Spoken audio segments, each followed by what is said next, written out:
नमो वज्रायानं नमो लोय सर्वसाहुनं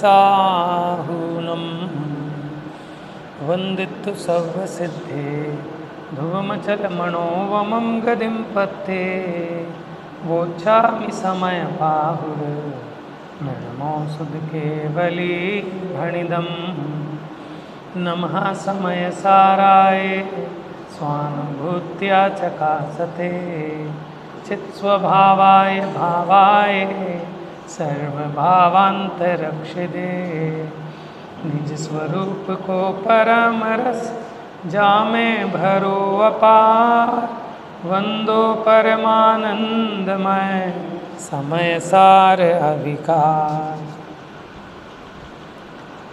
तो अपनी 115 तक गाथाएं हुई हैं। तो आचार्य जयसेन ने एक विवक्षा के सामने दूसरी विवक्षा भी स्पष्ट की, क्योंकि चर्चा ये चल रही थी कि आत्मा परद्रव्य का कर्ता नहीं है। लेकिन आचार्य जयसेन ने स्पष्ट कर दिया कि ऐसा भी नहीं है कि आप एकांत ऐसा मान लें कि आत्मा परद्रव्य का सर्वथा अकर्ता है, परद्रव्य से सर्वथा भिन्न है। क्योंकि दूसरी अपेक्षा भी ख्याल में रखना, संसार दशा की अपेक्षा, संयोग की अपेक्षा देखें तो अभी वर्तमान में जैसा परद्रव्य के साथ निमित्त नैमित्तिक संबंध है ही, अगर इसे नहीं माने तो संसार की भी सिद्धि नहीं होगी और संसार के अभाव पूर्वक होने वाले मोक्ष की भी सिद्धि नहीं होगी। माने इसलिए वो बार बार कहते हैं जयचंद जी छाबड़ा साहब, इसलिए जिनागम तो स्यादवाद रूप है, जिनवाणी तो स्यादवाद रूप है। तो स्यादवाद रूप जिनवाणी की शरण लेकर ही अपना मोक्ष मार्ग प्रशस्त हो सकता है। हाँ, ये अलग बात है कि कब किस विवक्षा को मुख्य करना है, कब किसको गौण करना है। और अनुभव में नए पक्ष नहीं होते, लेकिन वस्तु को समझते वक्त हमें नए पक्षों का प्रयोग करना ही पड़ेगा, क्योंकि वचन बिना किसी विवक्षा के नहीं कहे जा सकते और वस्तु भी अनंत धर्मात्मक है। कल एक बात आई थी ना, इसमें जैसे शुद्ध ऐसी अशुद्धता, ये दोनों वस्तु के धर्म हैं।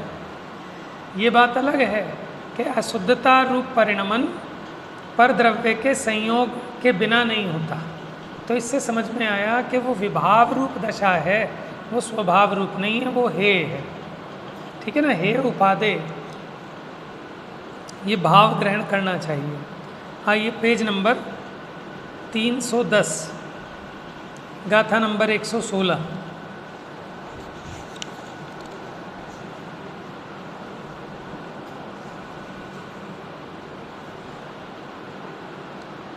तो पीछे बात चल रही थी कि जीव जो है वो प्रत्ययों का कर्ता नहीं है, माने कर्मों का कर्ता वो प्रत्यय है, गुणस्थान आदिक है, जीव नहीं। और जीव जिस प्रकार क्रोध से भिन्न है, उसी प्रकार कर्म से, नो कर्म से और प्रत्यय से भी भिन्न है।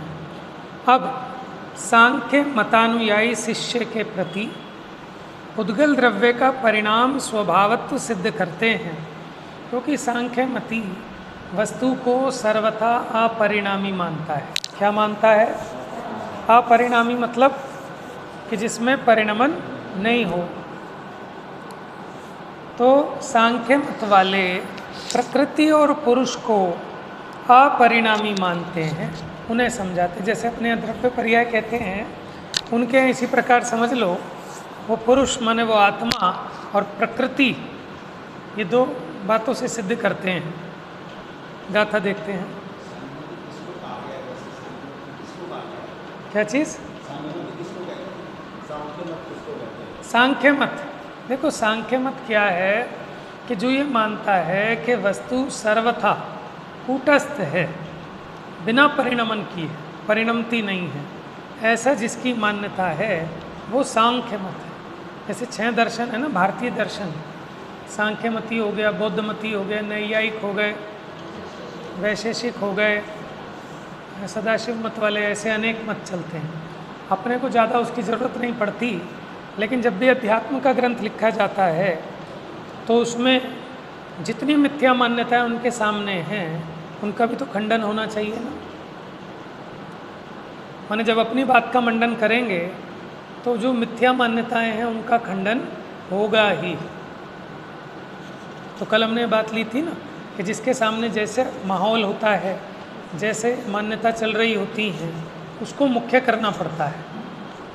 जीवेण स्वयं बद्धम न स्वयं परिणमदिकम भावेण जैपोगलदव्यमिणम अपरिणामी तदा होदी कम्मीयवगणासु या अपरिणमन्ति सुखम भावेन संसारस्य अभावो पसज्जदे शंख समो वा जीवो परिणामयदे ओगलदवाणिकम भावेन ते स्वयं परिणमन्ते कहम नु परिणामयदि चेदा स्वयमेव हि परिणम दीकम भावेन पोगलम दव्वम जीवो परिणामयदे कम्मं कम्मत्तमिधि मिच्छा नियमा कम्म परिणदम कम्मं चियहोति पोगलम दव्वम सहतम नाना वर्णा परिणदम गुणसुत। देखो ये पूरा एक ये जो 116 से 120 5 गाथाएं हैं। इन 5 गाथाओं में आचार्य देव ये कह रहे हैं कि अगर पुद्गल स्वयं से परिणमन वाला ना हो तो जीव उसको परिणमन कैसे कराएगा, और अगर स्वयं से परिणमनशील है तो जीव क्या परिणमन कराएगा। नहीं है बात समझ में। पुत्र सुपुत्र तो क्यों धन संचय क्षण में खूब कमा लेगो, और पुत्र कुपुत्र तो क्यों धन संचय क्षण में सब गंवा देगो। समझ में आया। तो यहाँ सिद्ध कर रहे हैं कि पुद्गल द्रव्य भी परिणामी है। परिणामी है मतलब वो स्वयं अपने आप उसमें कर्म रूप परिणमने की शक्ति है, इसलिए जीव नहीं करता। कारमान वर्गणाओं को कर्म रूप जीव नहीं करता, वो पुद्गल स्वयं परिणमित होते हैं। ये बात अलग है कि जीव का अज्ञान परिणाम उसमें अनुकूल होता है। हिंदी गाथा पढ़ते हैं। जीव में स्वयं नहीं बद्ध अरु नहीं कर्म भावो परिणमे तो वो ही पुद्गल द्रव्य भी जो वर्गणाकार मान की नहीं कर्म भावो परिणमे संसार का ही अभाव अथवा सांख्य मत निश्चित हुए जो कर्म भावो परिणमावे जीव पुद्गल द्रव्य को क्यों जीव उसको परिणमावे। स्वयमेव पुद्गल द्रव्य अरुजो कर्म भावो परिणमे जीव परिणमावे कर्म को कर्मत्व में मिथ्या बने पुद्गल द्रव्य जो कर्म परिणत नियम से कर्म ही बने ज्ञानावरण इत्यादि परिणत वो ही तुम जानो। इसको लगता है कि मैं नहीं करूँगा तो कैसे होगा, मुझ में तो अकल है, लेकिन इन पुद्गलों में अकल थोड़ी ना है कि कर्म रूप बंधना है। तो मैं ही तो बांधता हूँ कर्म को, पर द्रव्य की क्रिया को मैं ही तो करता हूँ। तो यहाँ सिद्ध कर रहे हैं कि पुद्गल में भी अपनी परिणाम शक्ति है, जिसके कारण वो स्वयं अनेक कार्य रूप परिणमित होता है। अगर उसमें वो शक्ति नहीं होती तो फिर जीव उसको परिणमा नहीं सकता था, क्योंकि जिसमें जो शक्ति नहीं होती उसे आप लाख प्रयत्न करके भी उस रूप नहीं परिणमा सकते। और अगर उसमें स्वयं परिणमने की शक्ति है तो फिर जीव ने क्या किया। समझ में आया। यह पुद्गल द्रव्य जीव में स्वयं नहीं बंधा, और कर्म भाव से स्वयं नहीं परिणमता, यदि ऐसा माना जाए तो क्या कि ये पुद्गल स्वयमेव ही जीव में नहीं बंधा और स्वयमेव ही कर्म भाव रूप से नहीं परिणमित हुआ, यदि ऐसा माना जाए तो वह अपरिणामी सिद्ध होता है। अपरिणामी मतलब बिना परिणमन। और कारमान वर्गणाएं कर्म भाव से नहीं परिणमती होने से संसार का अभाव सिद्ध होता है। अगर वो अपरिणामी है तो फिर कारमान वर्गणाएं कर्म रूप नहीं परिणमित होंगी। कारमान वर्गणाएं समझते हैं? वर्गों के समूह को वर्गणा कहते हैं। समान अविभाग प्रतिच्छेद वाले वर्गों के समूह को वर्गणा कहते हैं। माने शक्ति की तरफ से, माने एक समय में जितने निषेकों का समूह, माने एक परमाणु को समझ लो वर्ग, और ऐसे ऐसे परमाणुओं का समूह वो वर्गणा। लेकिन ये शक्ति की तरफ से जब देखते हैं तब बात कहते हैं। तो क्या है कि पुद्गल की कारमान वर्गणाएं कर्म रूप परिणमित होती हैं।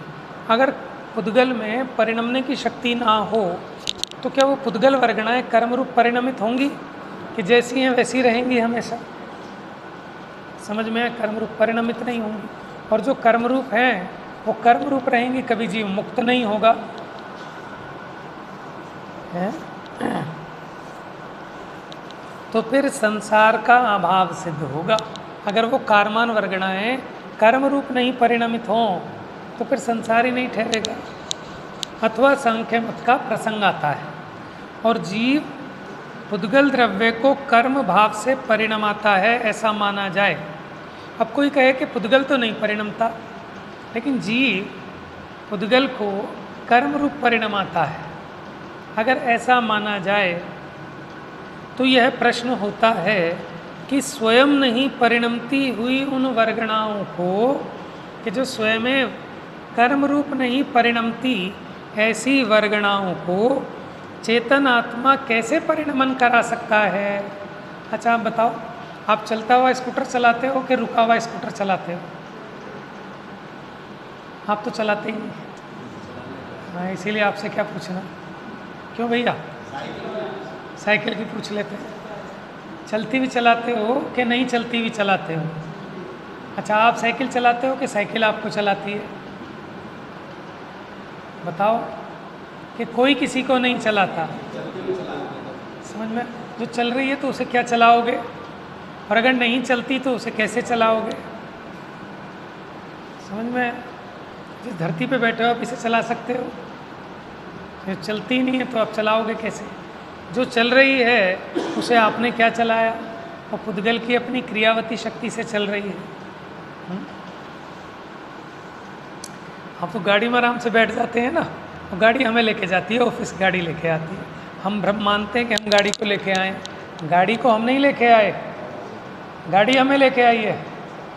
कि हम अपनी क्रियावती शक्ति से, अभी हमारी 80 की स्पीड पे पहुंचने की योग्यता थी और उसी समय गाड़ी की भी योग्यता 80 की स्पीड पे जाने की थी, और हम निमित्त नैमित्तिक संबंध के कारण भ्रम ये पाल लेते हैं कि मैंने गाड़ी चलाई अथवा तो गाड़ी ने मुझे जल्दी पहुंचाया। समझ में? दोनों चीज़ें स्वतंत्र हैं लेकिन निमित्त नैमित्तिक संबंध है। तो अगर इस गाड़ी में चलने की योग्यता नहीं थी तो आप चला सकते थे क्या? तो फिर आपने क्या गाड़ी चलाई? गाड़ी अपनी योग्यता से चली। तो अगर पुद्गल द्रव्य को जीव कर्म रूप परिणमाता है ऐसा माने, तो स्वयं नहीं परिणमते हुए पुद्गलों को चेतन कैसे परिणमन करा सकता है? और यदि पुद्गल द्रव्य अपने आप ही कर्म रूप से परिणमन करता है ऐसा माना जाए, तो जीव कर्म को पुद्गल द्रव्य को कर्म रूप परिणमन कराता है, ये कथन मिथ्या सिद्ध होता है। और यही हमें इष्ट था, हमें सिद्ध करना था कि जीव पुद्गल को परिणमन नहीं कराता। बात समझ में आ गई? इसलिए जैसे नियम से कर्म रूप परिणमित पुद्गल द्रव्य, कर्म रूप माने अपने जिस भी कार्य रूप परिणमित हुआ उसको कर्म कहते हैं, कर्म ही है। क्या कह रहे हैं? कि कर्म रूप परिणमित पुद्गल कर्म ही है, क्योंकि वो जिस भाव रूप से परिणमित हुआ उस समय वह वही है। माने कुंडल रूप परिणमित सोना कुंडल ही है। इसलिए जैसे नियम से कर्म रूप परिणमित पुद्गल द्रव्य कर्म ही है, इसी प्रकार ज्ञानावरणादि परिणमित कौन, जीव या पुद्गल? पुद्गल। ज्ञानावरणादि 8 कर्म रूप परिणमित पुद्गल वो ज्ञानावरणादि ही है, क्योंकि वो स्वयं वो 8 कर्म रूप परिणमित हुआ। क्योंकि चर्चाएं चल रही थी तो फिर इन पुद्गल कर्मों का कर्ता कौन है? पुद्गल ही है, ऐसा जानो। देखो भाषा टीका, ये तो भी गाथा का अर्थ था, जो 5 गाथाएं हमने पढ़ी। अब आचार्य अमृतचंद्र देव की टीका, यदि पुद्गल द्रव्य जीव में स्वयं न बंधकर कर्म भाव से स्वयमेव परिणमता ना हो, माने अगर पुद्गल अपने आप ही कर्म रूप न परिणमता हो तो वह अपरिणामी ही सिद्ध होगा, और ऐसा होने से संसार का अभाव ठहरेगा जब कर्म ही नहीं है, क्योंकि कर्म सहित जीव को संसारी कहते हैं। क्योंकि यदि पुद्गल द्रव्य कर्म रूप नहीं परिणमे तो फिर जीव कर्म रहित सिद्ध होवे, फिर संसार किसका? यदि यहाँ ये तर्क उपस्थित किया जाए कि जीव पुद्गल को कर्म भाव रूप से परिणमित कराता है, पुद्गल तो बेचारा चुपचाप अपना सीधा साधा है, ये जीव है जो ज़्यादा अकल लगाता है, हरकत करता है, तो पुद्गल को कर्म रूप परिणम आता है। क्योंकि जीव अगर राग ना करे तो वो पुद्गल कर्म रूप कैसे परिणमित हो? ये बात तो ठीक है, लेकिन जीव के राग उसमें घुसा नहीं, वो स्वयं उस रूप से संक्रमित हुआ नहीं, कर्ता तो उसे ही कहते हैं ना, कि जो जिस भाव रूप से परिणमित हो, उस रूप से उत्पन्न हो, उस भाव को प्राप्त करे।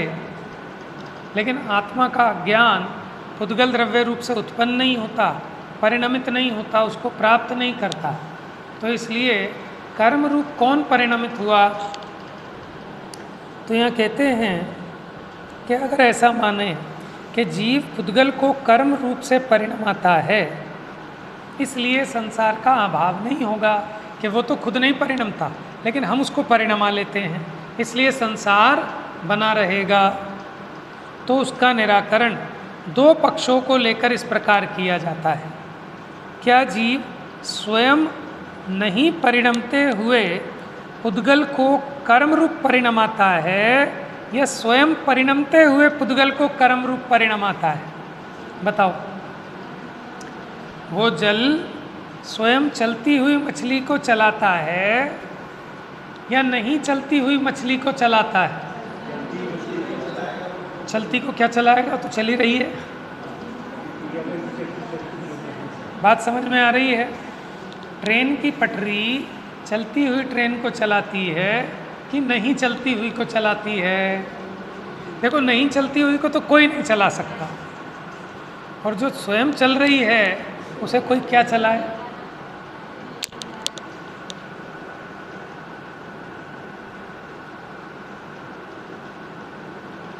तो क्या जीव स्वयं नहीं परिणमते हुए को परिणमन कराता है या स्वयं परिणमते हुए पुद्गल को परिणमन कराता है?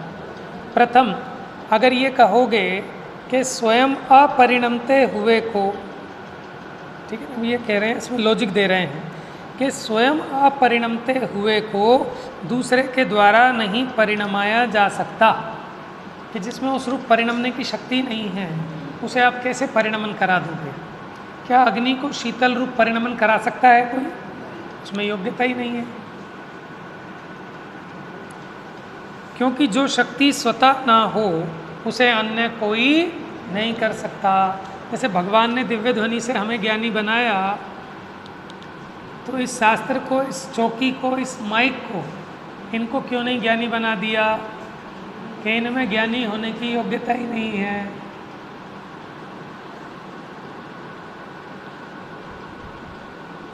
जो शक्ति स्वतः ना हो उसे अन्य कोई नहीं कर सकता। इसलिए प्रथम पक्ष तो असत्य हुआ, इसे कहते थे, शास्त्रार्थ होते थे तो तर्क की कसौटी पे कसा जाता था। तो ये तर्क है कि अगर तुम कहो कि नहीं परिणमते हुए को परिणमाते हो, तो जो स्वयं जिसमें परिणमन की योग्यता ही नहीं है उसको कैसे परिणमाया जा सकता है, इसलिए आपका पहला तर्क झूठा है। और अगर ऐसे नहीं परिणमते को परिणमा सकते हो ना, तो चेतन को जड़ रूप और जड़ को चेतन रूप कर दो। क्या घट कर्म रूप परिणमित हो सकता है कि कारमान वर्गणाओं में शक्ति है कर्म रूप होने की तो वो होती है, मनोवर्गणाओं में मन रूप होने की है तो वो होती है, भाषा वर्गणा में भाषा रूप होने की है। तो जो शक्ति स्वतः ना हो उसे अन्य कोई नहीं कर सकता। जैसे उनमें भगवान बनने की शक्ति ना हो तो कोई भगवान बना सकता है क्या? और जब शक्ति स्वयं की है तो कोई क्या बनाए, स्वयं ही बनेंगे। और स्वयं परिणमते हुए को अन्य परिणमाने वाले की अपेक्षा नहीं होती। वो जो कुत्ता है वो बैलगाड़ी को चलाता है मोक्ष मार्ग प्रकाशक में, तो वो चलती हुई गाड़ी को चलाता है कि रुकी हुई को चलाता है? कैसा चला रहा है, समझ में आया?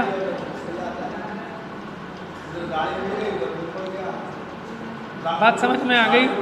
तो इसका मतलब नहीं चलाता, अपनी मान्यता में ऐसा मानता है। तो हम और आप भी पुद्गल का क्या करते हैं, कुछ करते हैं? मैंने सुबह सुबह उठ के मॉर्निंग वॉक पे जाना है, ठीक है, शरीर को स्वस्थ रखना है, ये सब भ्रम है कि अगर स्वयं स्वस्थ रह रहा है तो उसे तुम क्या स्वस्थ रखोगे। और जब ये स्वयं अस्वस्थ होता है तब तो तुम कुछ कर ही नहीं पाते। समझ में आया? तो इसका अपना परिणमन स्वयमेव है, आप तो उसके ज्ञाता दृष्टा हैं। माने आप राजा हो, देखो स्टेज पे आके नाचने वाली जो होती है उसे 10, 20, 50, 100 रुपये दे दिए जाते हैं, और जो बैठ के देखते हैं वो राजा साहब। कौन बड़ा है, नाचने वाला कि उस नाच को देखने वाला? तमाशा दिखाने वाला बड़ा है कि तमाशगीर बड़ा है? दिखाने वाला बड़ा है। तमाशा दिखा रहा है तो वो तो बड़ा हम मानते हैं, अज्ञानी है ना, विषय भोगी। इन हीरो हीरोइनों को हम बड़ा मानते हैं, तो इनको तो भांड कहते हैं। पहले 50-100 रुपये दे के इनको नाचने गाने को बुलाया जाता था, आज ये बड़े बन गए क्योंकि लोभी है ना, तो पैसे से बड़ापन देखता है। समझ में आया? तो बड़ा कौन है कि जो नाच रहा है वो, कि जो नाच को जान रहा है वो? नाचने वाला तो थक जाएगा, और उसको इतनी आकुलता है कि इनको पसंद आना चाहिए मेरा नाच, नहीं तो पैसे नहीं मिलेंगे, परफॉर्मेंस अच्छी होनी चाहिए। देखने वाले को क्या है? तो ऐसे वो लिखा ना बनारसी दास जी ने कि तू तो तमाशगीर रहे रे, कि तू बस तमाशा देख रही है, जगत का तमाशा चलता है। इस रंगमंच पे पुद्गल ही अपना नाटक दिखाता है। तो या तो मैं भी नाचने वाले में शामिल हो जाऊं, मैंने नाचने वाले बुलाए और उसमें राजा साहब भी नाचने लगे, तो काहे के राजा और क्या भांड, दोनों में क्या अंतर? पुद्गल अपना ये नाच दिखा रहा है रंगमंच पर, और उसमें अगर जीव भी उसके साथ नाचने लगे कि मैं सुखी दुखी, मैं रंग कराओ मेरे धन ग्रह गोदन प्रभाव, तो फिर ये तमाशगीर नहीं रहा। ठीक है, ये जाने कि मेरी हैसियत क्या है, मैं इसको जानने देखने वाला हूँ, तमाशा करने वाला मैं नहीं हूँ। तो फिर कोई आकुलता नहीं। स्वयं परिणमते हुए को अन्य परिणमाने वाले की अपेक्षा नहीं होती। हम इसी चीज़ में तो जुड़े जा रहे हैं कि बच्चे का क्या हो गया तो बिल्कुल बेवकूफ़ है, पढ़ता ही नहीं है। तो नहीं पढ़ते हुए को आप पढ़ा लोगे क्या, और पढ़ते हुए को क्या पढ़ाना? जब ये पढ़ता ही नहीं तो मैं क्या पढ़ाऊँ, और पढ़ ही रहा है तो क्या पढ़ाऊँ? ऐसे प्रत्येक द्रव्य स्वतंत्र अपनी परिणमन शक्ति से अपने स्वरूप के अनुसार परिणमित हो रहा है, तो उसमें मेरे परिणमाने के विकल्प की आवश्यकता, ये मेरा विकल्प पर के लिए तो अकिंचित कर है, लेकिन मेरे लिए अनर्थकारी है, इससे कुछ सिद्धि होने वाली नहीं है, अपितु उल्टा दुख, माने दुख का बीज है ये, उल्टा विकल्प है ना। तो हम क्यों चाहें? ये तो परद्रव्य है, इसका जैसा परिणमन होना हो वैसे छेदाए या भेदाए, कोई ले जाए, नष्ट बने भले। कौन सी नंबर की गाथा है?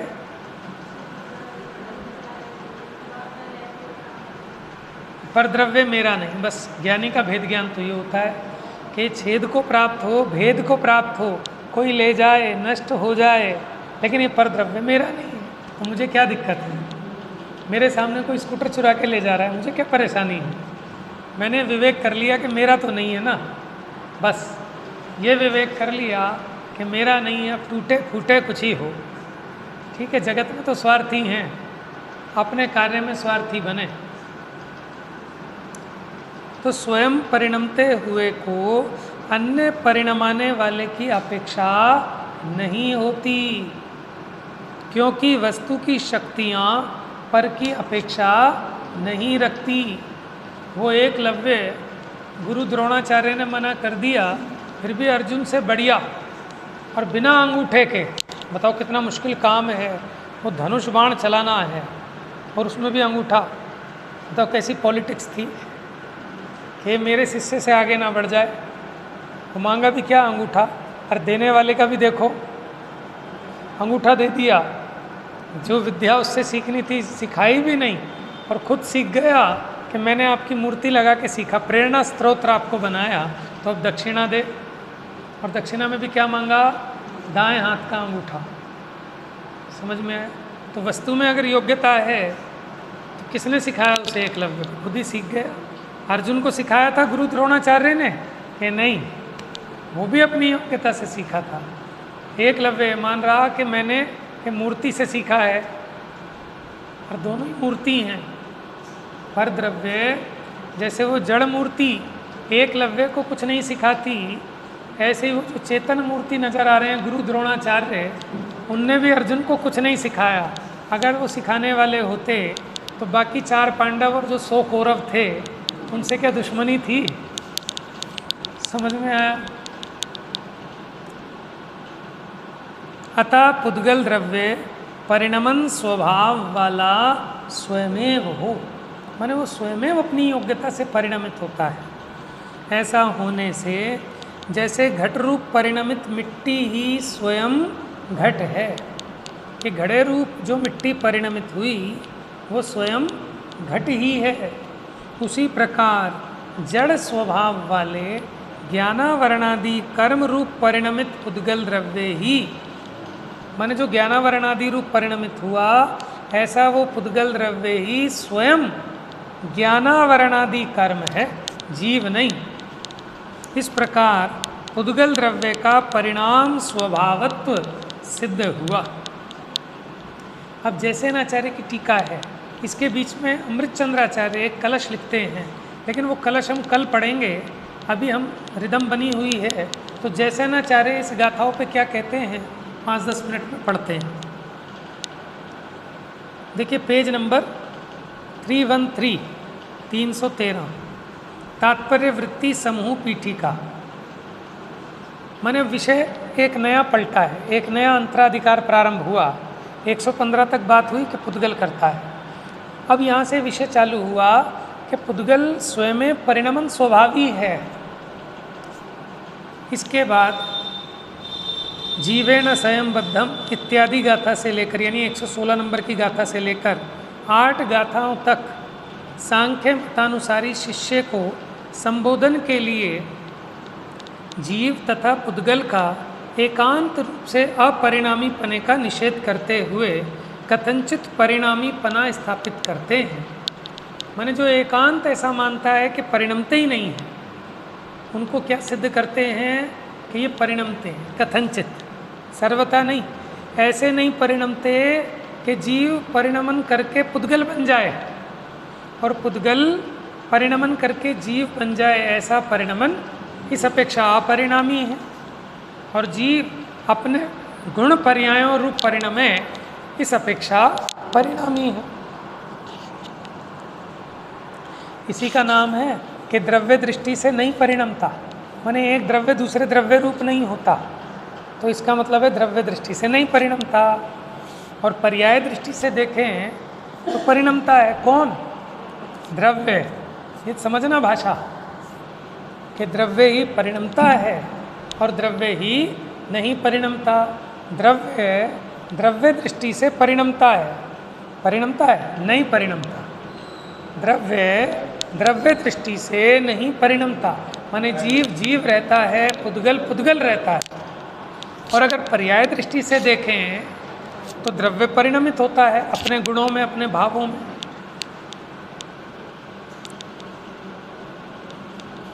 तो देखो शब्द कैसे चुन चुन के लिखे हैं। पुद्गल का एकांत रूप से अपरिणामी पने का निषेध कर रहे हैं, क्योंकि सर्वथा अगर अपरिणामी पने का निषेध करें तो फिर एक दूसरा मत खड़ा हो जाएगा। कौन सा?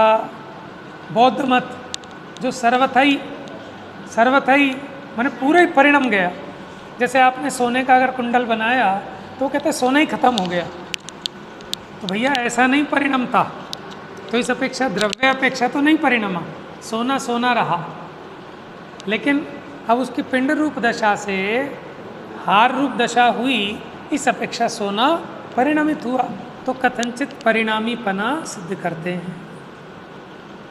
फिर 8 गाथाओं से पुद्गल के परिणामी पने की मुख्यता से 3 गाथाएं हैं।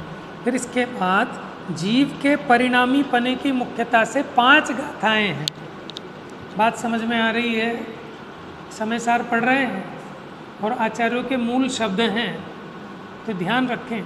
अब अपने जितने भी मिथ्या अपने अंदर वो बसे पड़े हैं, जितनी मिथ्या मान्यताएं हैं, वो सब नष्ट भ्रष्ट चूर चूर हो जानी चाहिए।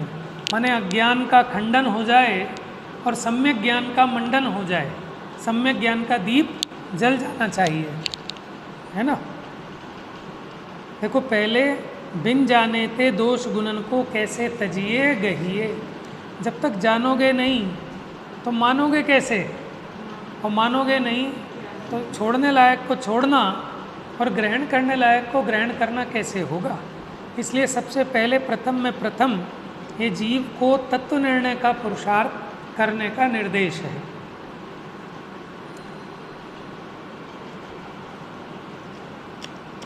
देखो 116 से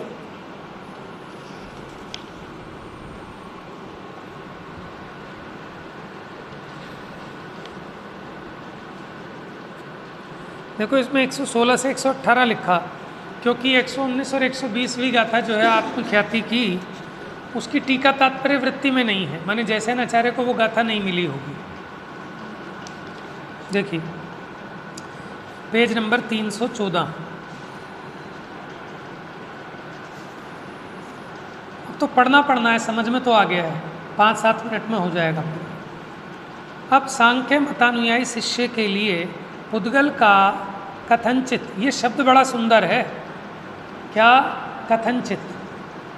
ठीक है, आपने किसी बच्चे का नाम नहीं सुना होगा कथनचित, लेकिन कितना मुमुक्षुओं में तो रखने लगे ना बढ़िया बढ़िया नाम ढूंढ ढूंढ के। अब देखो कथनचित का मतलब क्या है कि आप पूरी तरह सेफ हो, क्योंकि हम किसी अपेक्षा से कह रहे हैं।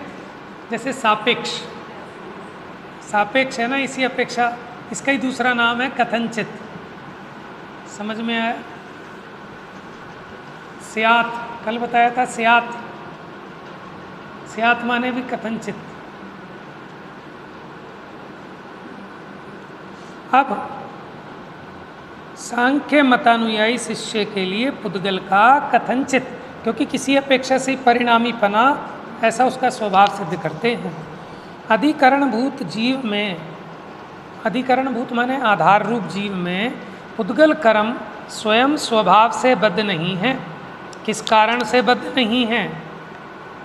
क्योंकि हमेशा जीव का स्वभाव शुद्ध है और स्वयं ही कर्म भाव से अथवा द्रव्य कर्म पर्याय रूप से परिणमित नहीं होता। किस कारण परिणमित नहीं होते हैं? क्योंकि वह पुद्गल द्रव्य भी सदा नित्य है। ये सांख्य मति के साथ बात चल रही है अभी। सांख्य मत वाला ये मानता है कि पुद्गल द्रव्य सदा नित्य है, वो कभी भी परिणमित नहीं होता, कूटस्थ अपरिणामी रहता है। यदि इस प्रकार पुद्गल द्रव्य को माना जाए तो आपके यानी सांख्य मत के उस कारण से पुद्गल द्रव्य अपरिणामी ही होगा। तथा अपरिणामीपना होने पर क्या दोष आता है? तब कर्म वर्गणा कर्म भाव या द्रव्य कर्म पर्याय रूप से परिणमन नहीं करेगी, माने वो कर्मान वर्गणाएं कर्म रूप नहीं पलटेंगी, संसार का अभाव सिद्ध होगा। और ऐसा माना जाए कि जीव हट से कर्ता होकर कर्म वर्गणा योग्य पुद्गल द्रव्य को ज्ञानावरणादि कर्म भाव रूप से द्रव्य कर्म रूप परिणमित कराता है, इसलिए संसार का अभाव नहीं ठहरेगा कि वो तो नहीं परिणाम आता, लेकिन जीव उसको जबरदस्ती परिणमा लेता है। तो ऐसा पूछे जाने पर कहते हैं ज्ञानी जीव स्वयं अपरिणामी होता हुआ स्वयं अपरिणामी पुद्गल द्रव्य को परिणमाता है या कि स्वयं परिणामी पुद्गल द्रव्य को परिणमाता है? वो तो सभी को अपरिणामी मानते हैं कि जब वो खुद अपरिणामी है, जीव स्वयं अपरिणामी रहते हुए अपरिणामी पुद्गल द्रव्य को परिणमाएगा या स्वयं परिणमते हुए पुद्गल को परिणमाता है। प्रथम तो अपरिणामी पुद्गल द्रव्य को परिणमन नहीं करा सकता। जो शक्ति स्वयं में नहीं है वह शक्ति दूसरे के द्वारा नहीं की जा सकती। जैसे जपा पुष्पादि कर्ता होकर स्फटिक मणि में उपाधि पैदा करता है, वैसा काष्ठ स्तंभ आदि में उपाधि पैदा क्यों नहीं करता? आप कहो कि लाल फूल लगाया इसलिए स्फटिक मणि लाल हो गई, तो ये तो लाल नहीं हो रही थी, इसको किसने लाल किया? लाल फूल ने। तो वो स्वयं लाल रूप होती हुई को लाल रूप किया कि स्वयं लाल रूप नहीं होती हुई को लाल रूप किया? अगर वो करती हो तो पत्थर के आगे लगाओ, लकड़ी के आगे लगाओ, उसको भी लाल कर दे। तो कह रहे हैं कि जो शक्ति स्वयं में नहीं होती उसे कोई दूसरा कर नहीं सकता।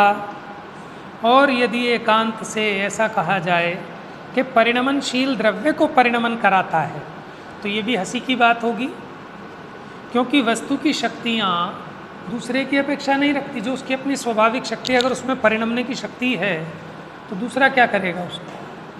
तो फिर जीव निमित्त करता बिना भी पुद्गल को कर्म रूप से परिणमन करना चाहिए। प्रश्न किया ऐसा होने में क्या दोष है कि घट पट स्तंभ आदि पुद्गलों की ज्ञानावरण आदि कर्म परिणति होनी चाहिए, परंतु वह तो प्रत्यक्ष में विरोध रूप है।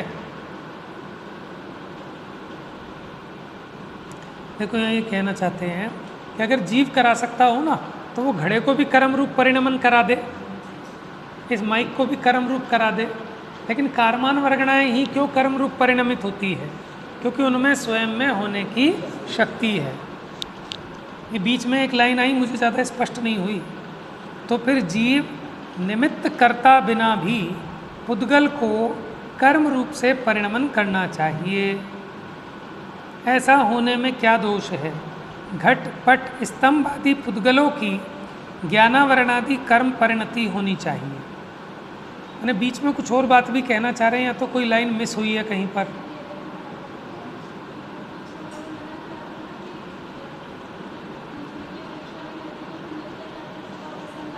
हाँ,